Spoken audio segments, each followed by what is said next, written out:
Don't know how, I don't know when, but somehow I lost you. What to give, what to do, tell me I'll be there in a heartbeat, under wild blue skies. So back on March 15, 2020, my wife suffered a massive stroke. It was just a normal day, and then all of a sudden, she was keeled over on the couch in a really awkward position. I knew something was wrong.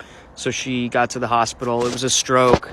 They unclotted it, and then 2 days later, unfortunately, she had another massive stroke, and there was nothing they could do about it. They had to leave it. It was too risky to go back in there to try to unclot it again. So the brain swelled so much, they had to remove a piece of the skull.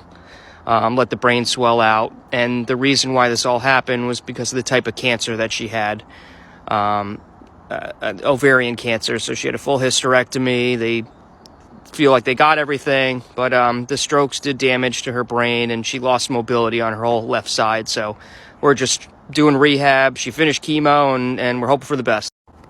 Thank you for this question. Yeah, I'm going to reply with a video. I don't think I'll be able to type it all out. But yeah, I remember playing on the trampoline with my son. We were all out there, and she said, I'm feeling really tired, and I have a headache. I'm going to go lay down. And then an hour later, that's when this whole nightmare started. So also a month prior to that, she had a random swollen elbow, and it was red. And same a month prior to that, a swollen knee, which was very random, out of nowhere. They thought it might be Lyme. They tested her. It was negative.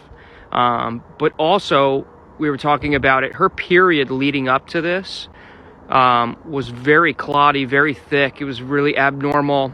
So much so, I took a picture of it. I mean, it was just like not right. And we should have went to the OBGYN to get that checked out. So I share that information. Who knows? Maybe it might help somebody. But you know your body best. So if something's off, just go get it checked out. We should have went to the OBGYN right away. But yeah, went well. Everything so far so good. Knock on wood. Went well. So they opened it up. They put that 3D printed piece in. They closed it, stapled it. It's got a bandage over it, so I can't see it. But from what all the nurses and doctors said, she looks amazing. So I can't wait, to not have to see that dent in her head anymore. So yeah, and then she had a drain in there because it was draining, obviously a lot of stuff, but they took that out yesterday, and now she doesn't have these red things hanging, and I couldn't even hug her. I was like, I'm squirmish with that kind of stuff. So anyway, she's doing great. Thank you so much for reaching out, and yeah, we'll keep everybody posted, on her status. She's doing well, though. The plan is to go to Burke Rehab after this, so we're excited. No disrespect at all. I don't take it that way at all. When people ask questions, I like to enlighten, so not a problem. So in terms of a full recovery, meaning she'll be 100% the same as before, no, unfortunately, no. There's some neurological damage from the second stroke that they were unable to unclot.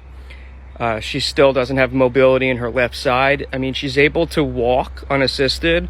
Her left arm, though, is it's taking some time. I don't know.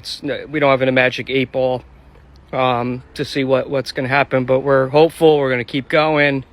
The one thing I was concerned about in the beginning was her mother instinct. That was lacking in the beginning, but now that they're spending a lot of time together, my son and her, I see it slowly starting to come back, but won't be 100%. But we're gonna stay hopeful and keep trying.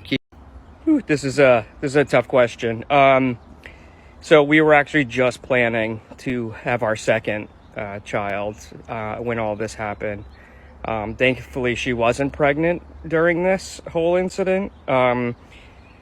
Otherwise, that would have been terrible. But she had a full hysterectomy, so everything's out, everything's gone. It spread down there, so all gone. She's unable to have any more children. But the way we're looking at it is that we are so blessed with a beautiful, healthy young boy that just means the world to us. So he's going to get all of our attention.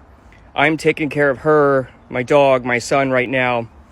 I don't think I can even take on somebody else at the moment, but we did talk about adoption at some point when things get a little bit easier on everybody. But thanks for the question.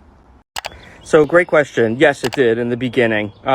So she had the stroke on the right side. Everything on the left was affected. arm, leg, eye, hearing, and vocal cords, right? So your vocal cords are muscles. There are these two, from what I understand, these two pieces, and her left one wasn't working. It was just still. So when you swallow water, these both close up so that it doesn't go down the wrong pipe. You ever heard that expression? It went down the wrong pipe. Those two whatevers, they close so that it goes down. Since hers wasn't closing, she couldn't do liquids or very thin food. She had to eat puree, thickened water. I mean, otherwise it was all going down there. But with a lot of speech therapy, she was able to get both of them to work. Thank goodness, because she loves to eat. That would have been a nightmare. And in terms of speech, she talks fine. It's just the stroke itself. She's very delayed. We met on a site called plentyoffish.com about 11 years ago. I think it's still around. But we never check it. oh yeah? I know you check. No, I'm kidding. I don't even remember what my name or password was on there. But yeah, that's how we met. About 11 years ago, I messaged her and asked what she was doing. Ty, what do you want to be when you grow up? I want to be a doctor. Why? Because I can fix Mama. It says, hi, can I get a hi? Hi. What makes me strong? I don't know. There wasn't a choice in the matter. It's just got to do, right? Just got to do. And, the love for my family. That's it. Just do. I'll do whatever needs to be done to see us through this. But, say hi to everybody in the Philippines. My sister-in-law is from the Philippines. I hope to make it there one day. They went there on their honeymoon. I think it was somewhere exotic, kind of like Phuket or Turks and Caicos. The water was like blue. So I hope we can make it there one day. It's a beautiful, beautiful place. But, thanks for following us and watching and reaching out. And everybody's got the strength in them, So everybody can do it. It's just a matter if you want to do it or not, right? So, you're right. I do. I have all those amazing things. Kanlaya and I busted our ass to get those things. I never gave her a proper marriage. We never had a wedding. We got married justice of the peace. We decided to take the money that we would use at the wedding, and we really wanted a house. Just we've always planned for it, so it took us a long time. But to be honest, I would give it all back to have my wife back to the way she was. I'd give it back in a heartbeat. But you're right, we are very, very fortunate to have all those material things. But health is most important. Your health. That's the most important. And follow, subscribe us on YouTube.